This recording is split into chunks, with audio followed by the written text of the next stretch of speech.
Assalamualaikum warahmatullahi wabarakatuh. Halo semuanya teman-teman, selamat siang, selamat datang kembali di channel kesayangan kita, channel Ilo Entry. Dan masih bersama saya Ilo, dimanapun teman-teman berada. Semoga teman-teman selalu dalam keadaan sehat walafiat, tanpa kekurangan satu apapun, amin amin ya robbal alamin. Dan pada kesempatan yang baik ini saya akan membawakan satu kisah dari Walensky. Wow, tapi bukan kisah Yuda Sanggabuana ya teman-teman ya. Dalam kisah Walensky kali ini akan menceritakan tentang seorang pemuda yang bernama Bagus yang baru saja pulang merantau dari negeri jiran, negeri Malaysia, yang mana ia bekerja sebagai seorang TKI. Nah, ketika baru sampai di rumahnya yang ada di kampung, yang ada di desa, udah kebayang tuh, ya kan, udah kebayang dia bakal ketemu bapaknya, bertemu ibunya, melepas rindu yang selama bertahun-tahun tertahankan, udah bawa oleh-oleh dia. Tapi ternyata ketika dia sampai di rumahnya, waduh, ada hal yang mengejutkan yang terjadi, mengagetkan dia dan dia sampai shock. Apa sih kejadian itu? Oke, sebelum kita masuk ke dalam kisahnya, buat teman-teman yang mungkin belum subscribe channel Ilo Entry, bisa diklik dulu tombol subscribe-nya, jangan lupa lonceng notifikasinya juga dinyalakan, agar teman-teman selalu mendapatkan notifikasi dari konten-konten yang akan kami upload selanjutnya. Dan untuk channel Ilo Entry, kami upload setiap hari ya teman-teman ya, setiap siang jam 12 siang, waktu Indonesia bagian Barat. Oke, nggak pakai berlama-lama lagi, pasti udah nggak sabaran kan untuk masuk ke dalam kisahnya. Kita langsung saja masuk ke dalam kisahnya. Dari halaman belakang rumah Bang Ilo, kita menuju ke Jawa Tengah.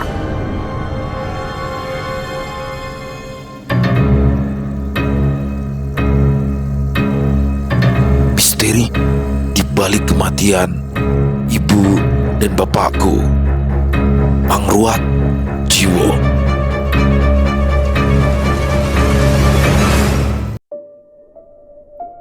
Aku tiba di bandara lewat tengah hari, membawa satu tas ransel berisi pakaian, serta beberapa bungkus oleh-oleh. Tidak banyak, tapi cukup sebagai tanda bahwa aku masih ingat rumah. Sudah 2 tahun ini aku tidak pulang, sejak aku merantau ke negeri seberang. Uang hasil jeripayahku, sebagian selalu kukirim untuk bapak dan ibu. Aku tahu, hidup mereka di kampung tidaklah mudah, tapi setidaknya aku bisa meringankan beban mereka. Bapakku petani, tapi dia tak mau aku jadi petani. Bapak selalu bilang, pergilah sejauh mungkin, Kus. Jangan sampai jadi petani kecil seperti bapak. Bapak dan ibu akan baik-baik saja di sini. Kata-kata itulah yang membuatku mantap meninggalkan kampung halaman. Aku ingin jadi anak yang dibanggakan. Dan hari ini pastinya akan jadi hari bahagia. Aku sudah membelikan ibu kalung emas, juga kain sarung dan baju koko untuk bapak. Aku sengaja tidak memberi kabar lebih dulu.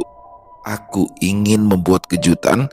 Bisa kubayangkan wajah ibu yang kaget sekaligus senang, juga bapak yang tersenyum sumringah melihat anak satu-satunya tiba-tiba muncul di depan pintu.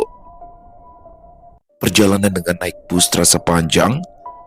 Aku duduk di dekat jendela, menatap jalan serta gedung-gedung kota. Kadang aku menutup mata tapi tidak bisa benar-benar tidur.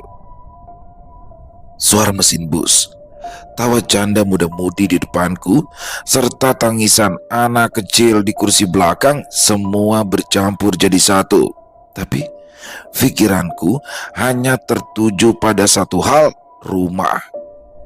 Aku membayangkan suara ibu senandungkan tembang Jawa, juga suara batu kecil bapak saat menonton TV. Semua terasa akrab, hangat, sekaligus asing karena sudah lama tak ku dengar langsung. 4 jam berlalu. Pemandangan di luar sana sudah berganti dengan hamparan sawah membentang, hingga akhirnya bus berhenti di pertigaan jalan dekat gapura desa. Aku turun, menapakkan kaki di tanah desa. Udara langsung berbeda, bau sawah berpadu dengan bau asap bakaran sampah, ranting dan daun kering.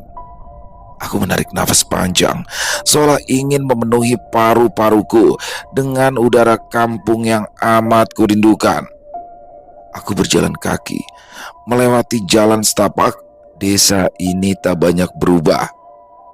Beberapa orang langsung menyapa, berbasa-basi menanyakan kabar. Ada pula yang hanya mengangguk atau sekedar tersenyum tipis. Rumahku berdiri di ujung jalan sana. Dari jauh, sudah terlihat temboknya yang kusam, atap rumah, serta pohon mangga di halaman. Aku berhenti di depan pagar bambu. Rasa rindu, gugup, dan haru bercampur menjadi satu. Aku melangkah masuk ke halaman. Biasanya dari luar saja sudah terdengar suara dari dalam rumah, suara televisi di ruang tamu, atau suara ibu. Tapi kali ini tak ada. Sunyi sekali. "Assalamualaikum, Bu, Pak, aku pulang," ucapku sambil mengetuk pintu. Sudah terbayang reaksi mereka, tapi tak ada jawaban. Aku mengetuk pintu sekali lagi. Kali ini lebih keras, tapi tetap sunyi. Aku raih gagang pintu. Ternyata tak terkunci. Perlahan ku dorong daun pintu hingga berderit panjang. Begitu pintu terbuka, dahiku langsung berkerut melihat ruang tamu yang berantakan, kursi-kursi tak beraturan, meja rotan terbalik, bahkan ada gelas pecah teronggok di lantai. Ada apa ini? Hatiku bertanya-tanya. Belum pernah aku melihat rumahku berantakan seperti ini. Aku melangkah masuk sambil terus memanggil-manggil. "Ibu, Bapak." Tidak ada balasan. Aku semakin heran. Lalu mataku tertumbuk pada bercak di lantai, merah gelap, mengering di tepinya, tapi masih basah di tengah. Aku mendekat untuk memastikan. Bau anyir langsung menusuk hidung. Darah. Dadaku langsung berdebar-debar. Timbul pikiran yang bukan-bukan, tapi coba aku tenangkan diri. Mungkin Bapak hanya menyembelih ayam. Tapi kenapa darahnya ada di ruang tamu? Jumlahnya pun terlalu banyak.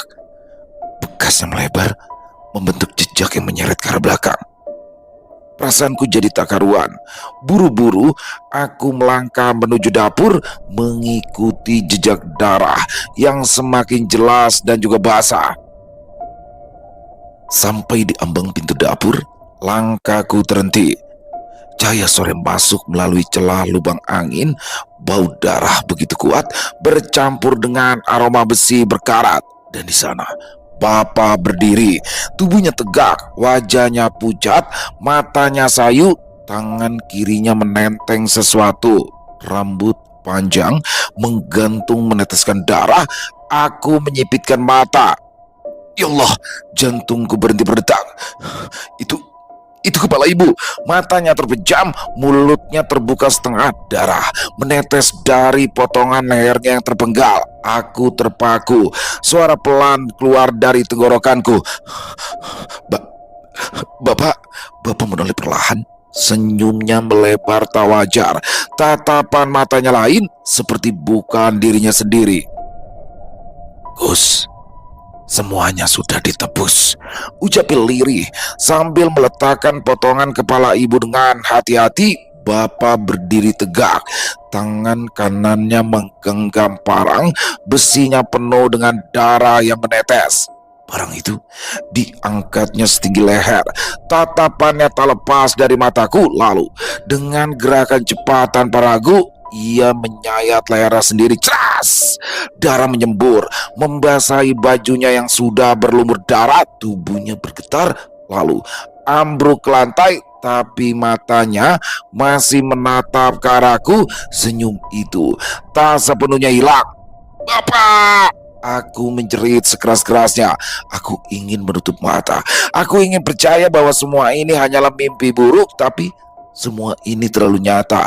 Bau darah ini terlalu ketara. Aku jatuh terduduk, terjebak antara kenyataan dan mimpi. Sebuah kegilaan baru saja ku saksikan. Dunia seakan runtuh tepat di hadapanku. Entah bagaimana, Aku bisa keluar dari rumah, kakiku berlari sendiri, tubuhku digerakkan oleh rasa panik. Aku menabrak pagar bambu, terjatuh, lalu bangkit lagi. Teriakanku menggema di jalanan desa yang sepi.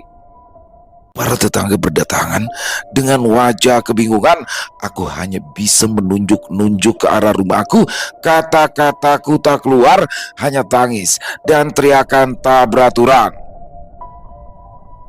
Beberapa orang berlari masuk ke dalam. Tak lama kemudian terdengar jeritan histeris. Seseorang keluar sambil muntah, yang lainnya menutup wajah. Aku tidak beranjak, hanya duduk di tanah dengan tubuh yang kotor oleh darah yang menempel entah dari mana. Mataku menatap kosong, semua suara terdengar jauh, seolah-olah aku terpisah dari dunia. Malam itu, kampungku gempar, rumahku diberi garis polisi, lampu sorot menyinari penerangan. Orang-orang kampung berkerumun, berbisik-bisik, seolah aku tak bisa mendengar. Mereka bilang, bapakku kerasukan. Yang lainnya bilang, orang tuaku bertengkar, lalu ibu jadi korban. Aku hanya diam, tidak membantah, tidak pula mengiyakan. Seorang polisi menghampiriku. Mas Bagus, kami perlu beberapa keterangan dari Anda. Bisa Anda ikut sebentar? Aku mengangguk tanpa suara.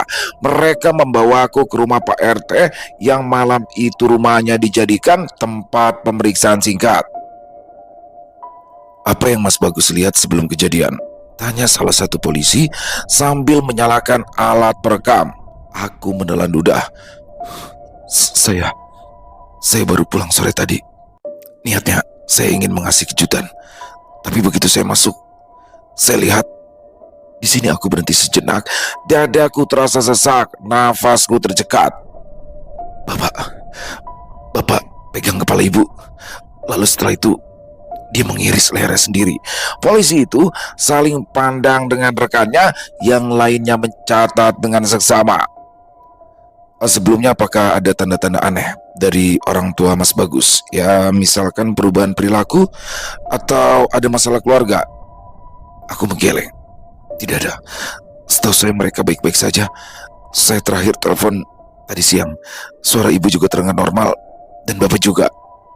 Baik, jadi tidak ada pertengkaran ya? Tidak, Pak. Polisi itu menarik nafas panjang. Dari hasil awal kami menduga ini kasus bunuh setelah membunuh. Motifnya juga belum jelas dan kami akan dalami lagi. Aku hanya mengangguk kemudian menunduk dalam-dalam. Jasad ibu dan bapak akhirnya dibawa keluar dengan kantong jenazah. Aku hanya bisa berdiri kaku menatap dua kantong hitam itu diangkat ke mobil ambulans. Telingaku berdengung, mataku panas, tapi tak ada air mata yang keluar, seakan tubuhku menolak untuk menangis. Malam itu, aku tidur di rumah Pak RT. Tapi tidur hanyalah kata. Mataku tak bisa terpejam. Wajah bapak selalu saja terbayang. Senyumannya aneh, tatapan matanya, ekspresinya saat ia menyayat lehernya sendiri. Itu bukan bapak yang ku kenal. Bukan pula sosok yang membesarkanku dengan penuh kasih. Bukan lelaki sederhana yang mengajarkanku tentang budi pekerti.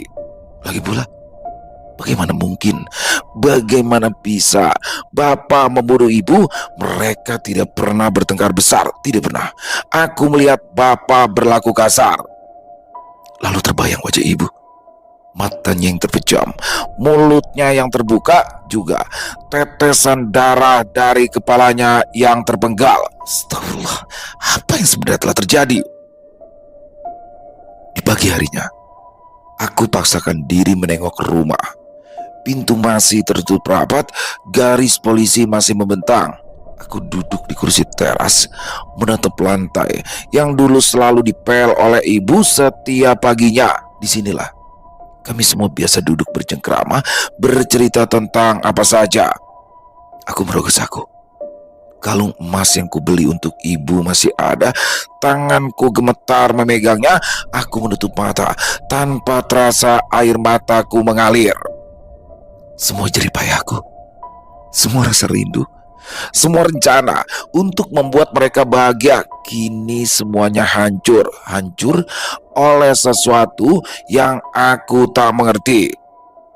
Aku yakin ada yang tidak benar. Ada sesuatu yang membuat Bapak melakukan hal itu, sesuatu yang lebih daripada sekedar kerasukan biasa ataupun kegilaan. Tapi apa?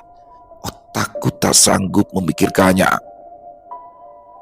Pemakaman berlangsung 2 hari kemudian. Langit mendung sejak pagi.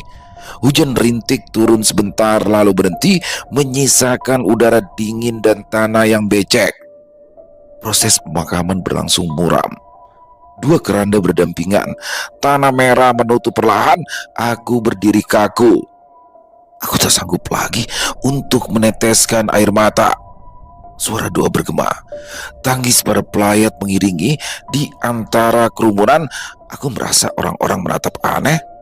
Ada yang berasa iba, tapi ada yang curiga seolah aku ikut bersalah dalam keadaan ini. Setelah semuanya selesai, orang-orang masih berkerumun. Sebagian mendekatiku, menepuk pundakku, mengucapkan kata-kata yang sama berulang kali.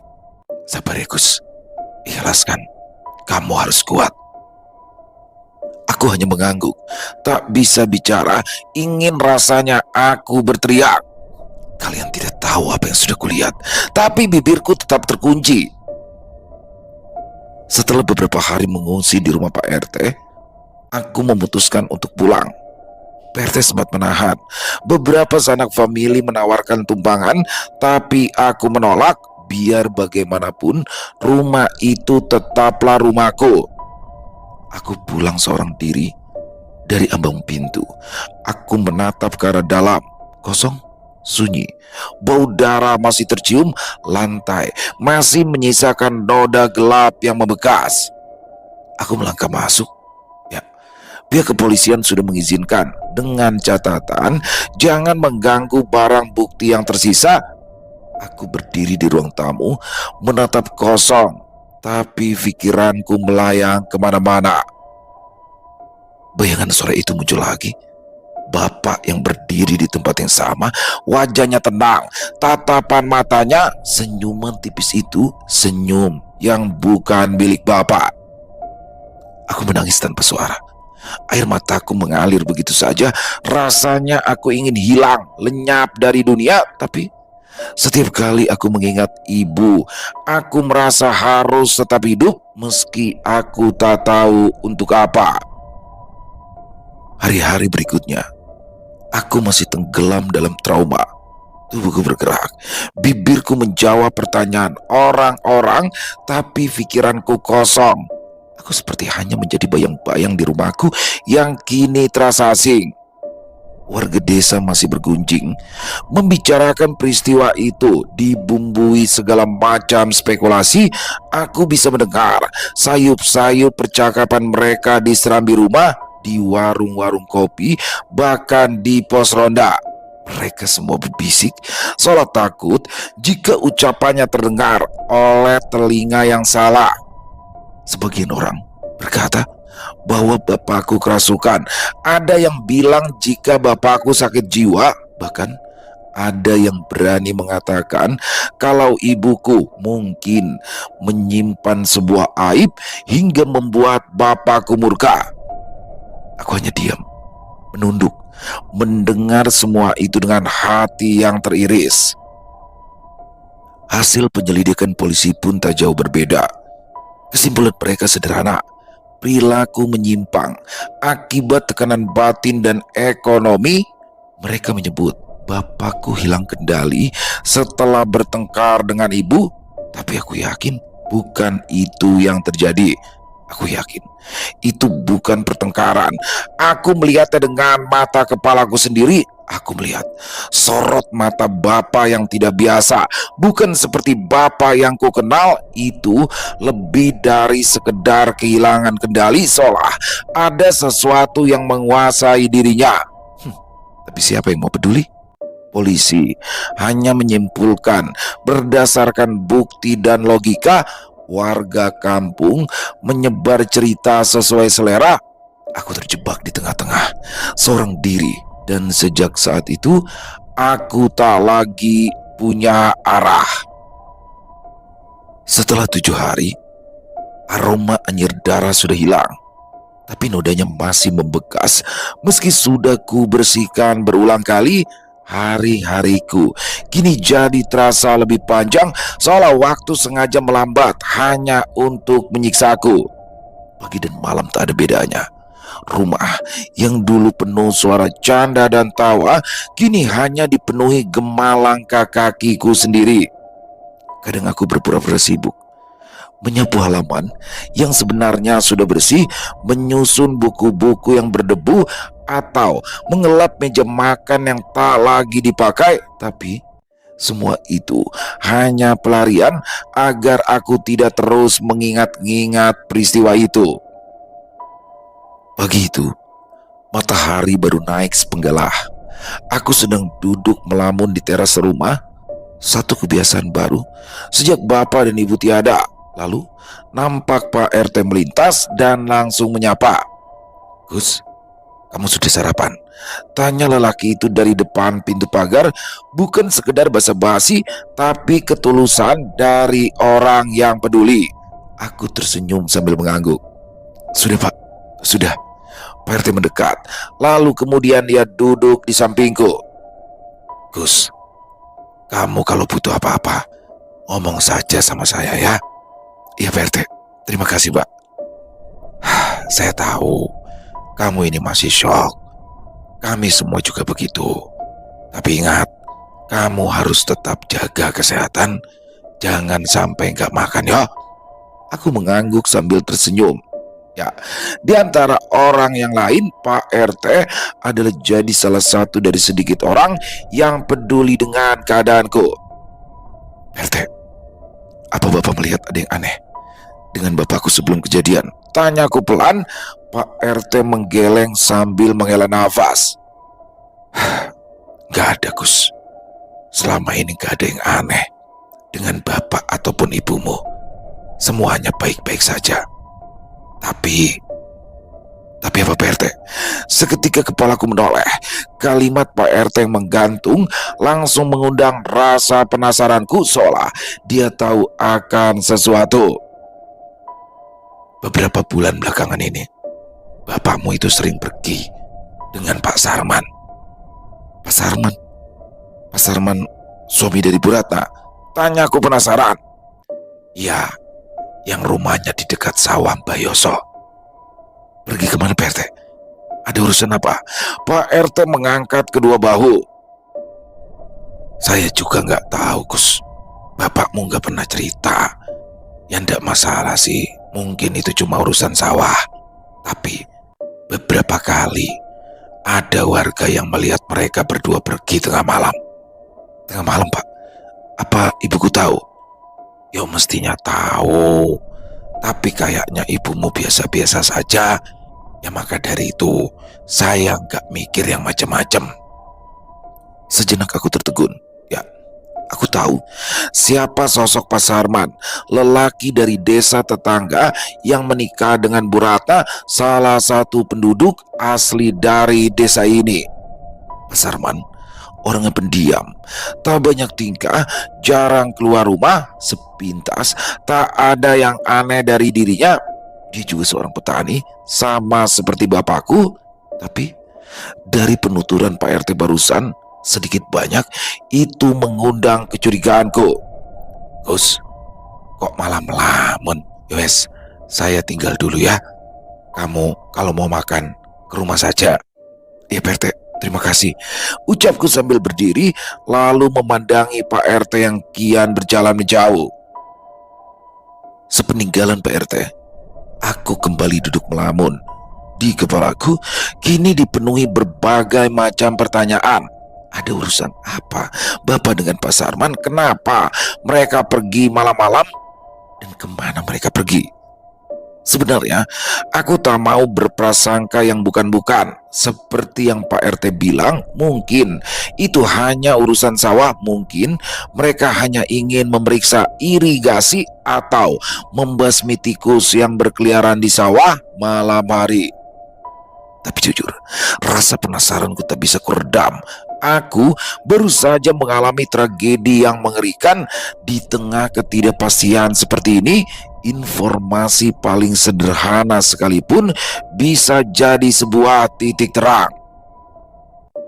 Hari itu juga, aku putuskan untuk menemui Pak Sarman.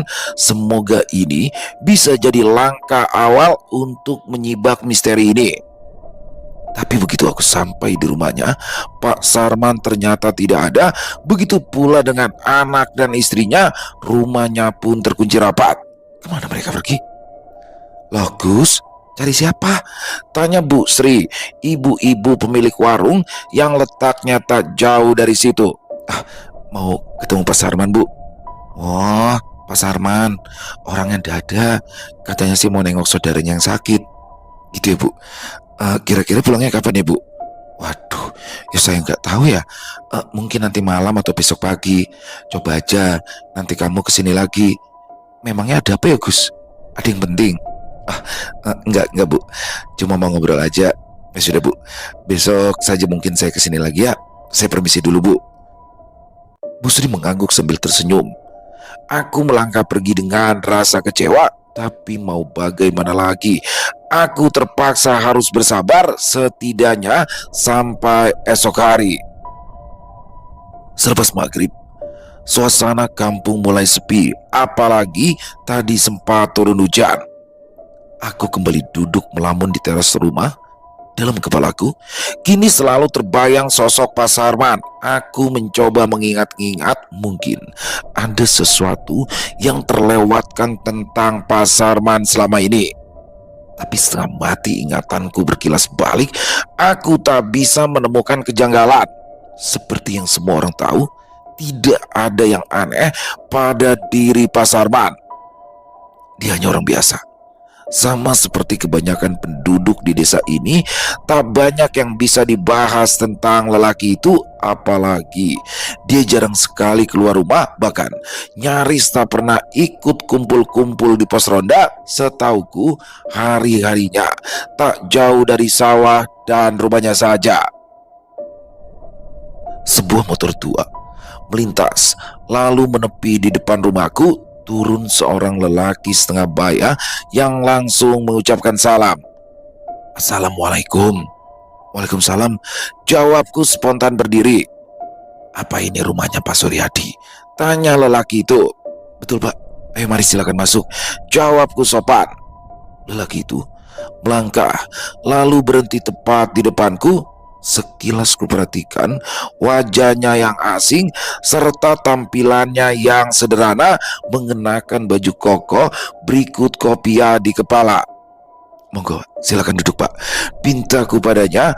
Lelaki itu mengangguk lalu kemudian duduk di hadapanku. Mohon maaf, Bapak ini siapa ya? Tanyaku mencoba memulai pembicaraan. Oh, saya Kadir, teman dari almarhum Pak Suryadi. Apa masnya ini adalah anak dari Pak Suryadi? Oh iya, betul Pak, saya Bagus, anak satu-satunya. Maaf kalau boleh tahu, ada keperluan apa ya Bapak datang kemari? Oh, tidak ada apa-apa. Saya cuma mau datang melayat saja. Saya sejak kejadian sampai Bapak dan Ibumu dimakamkan, saya memang belum sempat datang. Aku hanya bisa manggut-manggut sembari terus mengingat-ingat. Apa aku kenal dengan lelaki ini? Maaf, Bapak ini dari mana ya? Sepertinya Bapak bukan orang sini. Tanyaku coba memastikan. Oh iya, saya memang dari desa sebelah, jawabnya sambil menunjuk ke satu arah. Oh begitu ya Pak. Lagi-lagi kepalaku manggut-manggut. Pantas saja aku tidak mengenalinya. Pak Kadir mendekat lalu menepuk-nepuk pundakku. Mas Bagus, kamu yang sabar ya. Ikhlaskan saja semuanya, ujarnya menunjukkan rasa simpati. Terima kasih Pak, mohon doanya. Maafkan kalau misalnya selama ini bapak saya punya salah. Oh enggak. Bapakmu itu enggak punya salah. Dia orang baik. Alhamdulillah, saya lega mendengarnya, Pak. Pak Kadir tersenyum sejenak. Suasana jadi hening dan juga canggung. Lalu aku menyuguhkan air minum. Kemudian lelaki itu mulai bercerita tentang pertemanannya dengan bapak. Pak Suryadi itu orangnya rajin, Mas Bagus. Tekun dan selalu memikirkan keluarga. Mas Bagus mestinya bangga punya bapak seperti beliau. Aku hanya tersenyum. Kalimat-kalimat itu sudah sering kali ku dengar, tapi aku senang bapakku meninggalkan kesan yang baik di mata teman-temannya. Lalu obrolan kami pun mulai mengalir hingga akhirnya Pak Kadir melontarkan satu pertanyaan.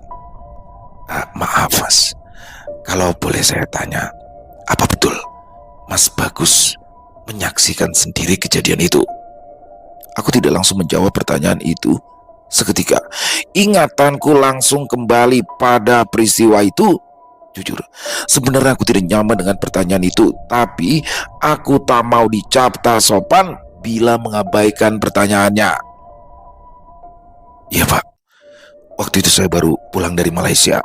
Jawabku pelan, terkesan malas-malasan agar Pak Kadir sadar bahwa aku tak ingin membahasnya lagi.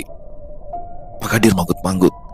Tapi bukan berhenti, ia malah kembali melontarkan satu pertanyaan sensitif. Sekali lagi mohon maaf Mas Bagus, mungkin ini terdengar lancang, tapi saya mau tahu bagaimana ekspresi bapakmu waktu itu.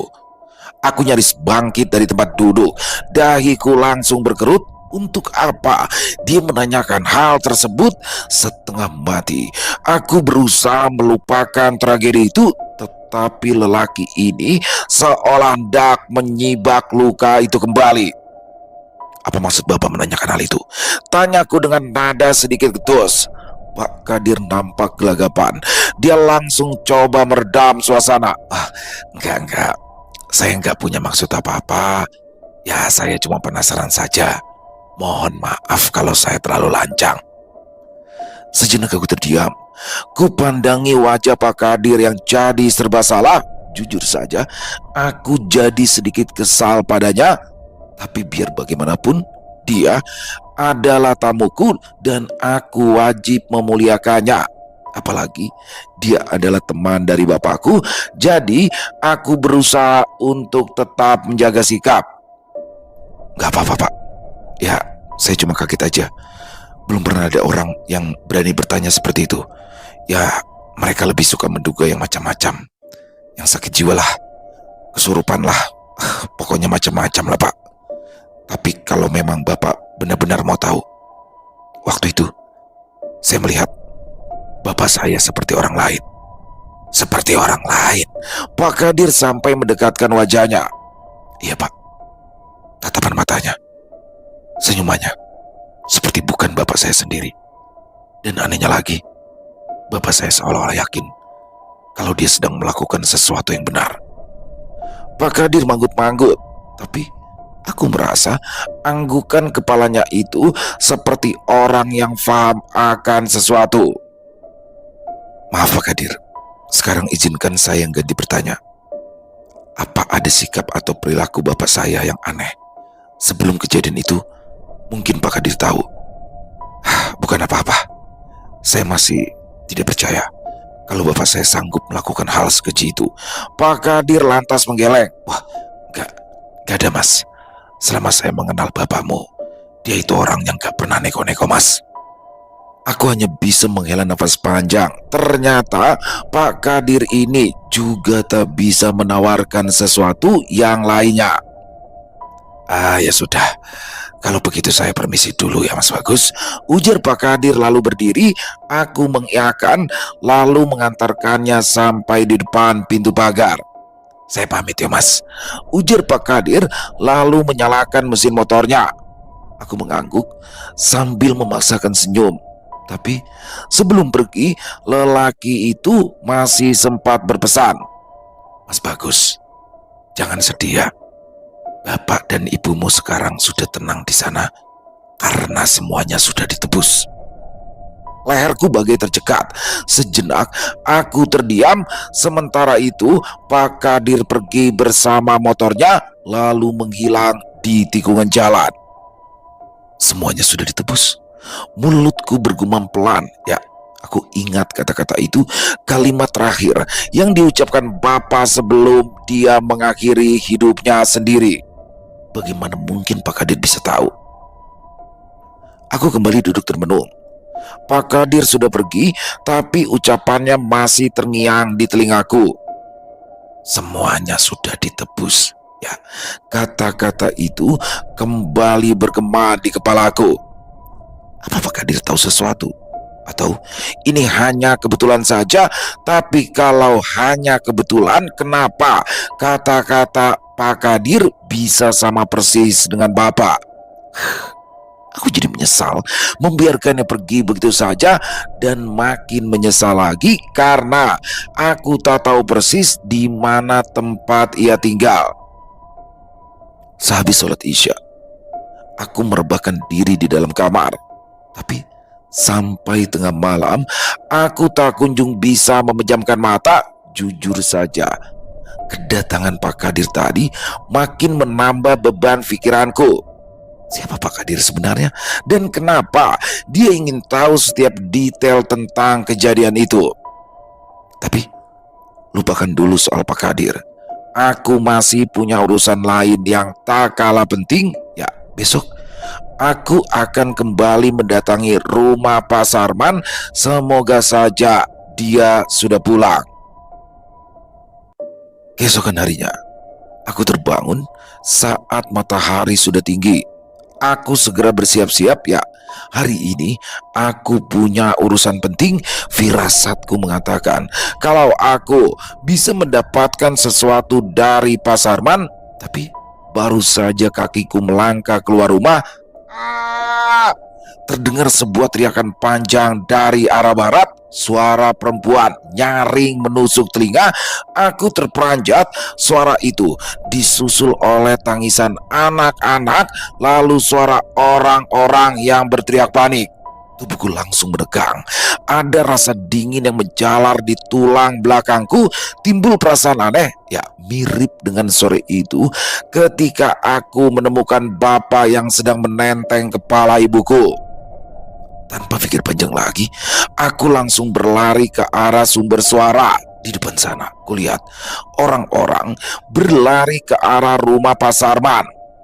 Kerumunan sudah memenuhi halaman rumah Pak Sarman. Ketika aku sampai, aku ikut berjejal, mendorong tubuh-tubuh yang berdesakan, memaksa untuk masuk ke dalam. Semakin dekat, bau anyir darah menusuk hidungku, membuat perutku mual. Begitu aku berhasil masuk, aku langsung terpaku di ruang tengah rumah Pak Sarman. Nampak tubuh Bu Ratna tergeletak di atas lantai, bajunya basah oleh darah, tubuhnya penuh luka bacokan, matanya terbuka lebar, membeku dalam ekspresi ketakutan yang tertinggal di wajahnya. Anak-anak mereka, Rani dan Reza, berbaring di sampingnya. Kedua tubuh mungil itu kaku, wajah mereka pucat, mulutnya sedikit terbuka seperti sedang berteriak saat nyawa mereka direnggut.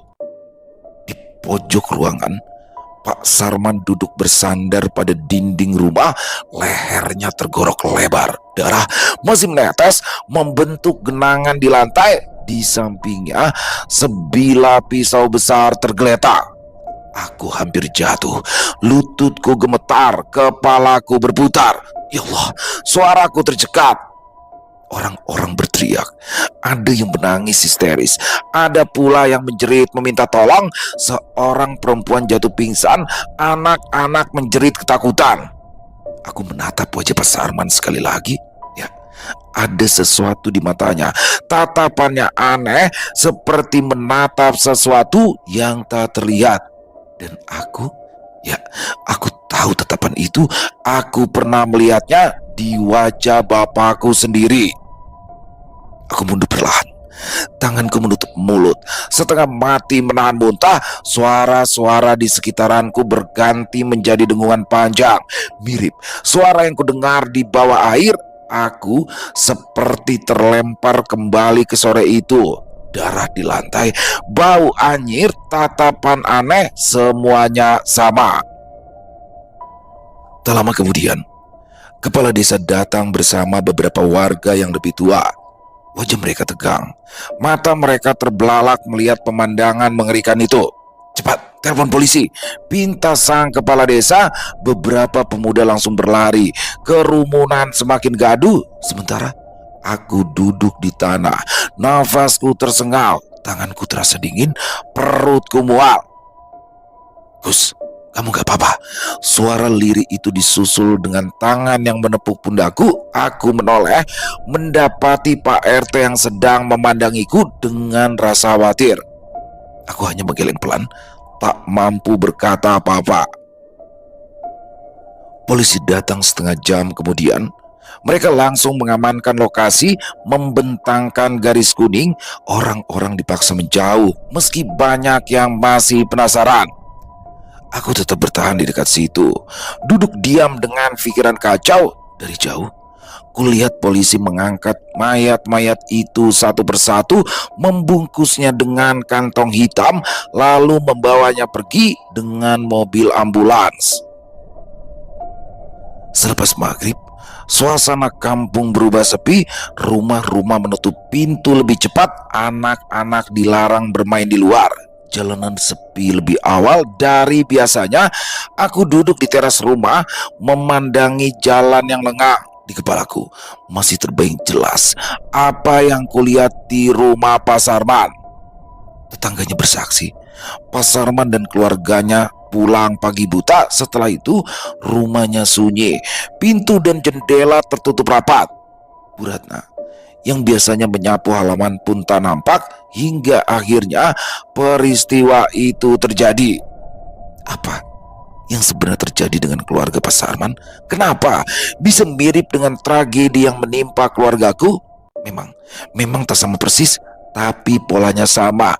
Seorang bapak menghabisi keluarganya sendiri lalu bundir.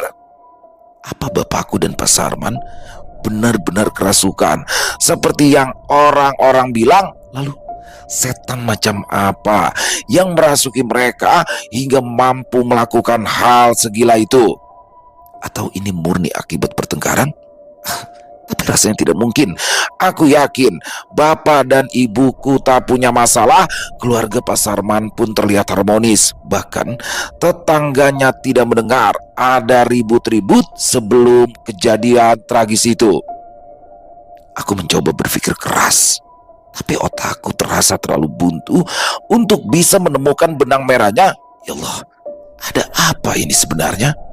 Selesai. Wow, luar biasa kisah dari Walensky. Waduh, bagaimana di sini bagus ya. Waduh, shock banget dong. Siapapun udah pasti, dan saya nggak nyangka tuh awalnya udah serem banget ya, udah horor banget tuh awalnya. Bagaimana dia pulang setelah merantau cukup lama dari Malaysia. Ketika sampai di rumah dia melihat bapaknya itu lagi nenteng kepala ibunya. Oh my god. Dan setelah itu bapaknya langsung nyayat leher sendiri, bundir. 2 orang sekaligus di waktu yang hampir bersamaan meninggal dunia seketika, dan itu terjadi di hadapan matanya Bagus. Nggak bayang ya perasaannya Bagus loh, Jubil menjalik. Dan di sini Bagus mencoba menyelidiki karena orang-orang berasumsi bahwa bapaknya mengalami gangguan jiwa, kesurupan lah segala macam. Tapi Bagus merasa ada sesuatu yang lebih daripada itu.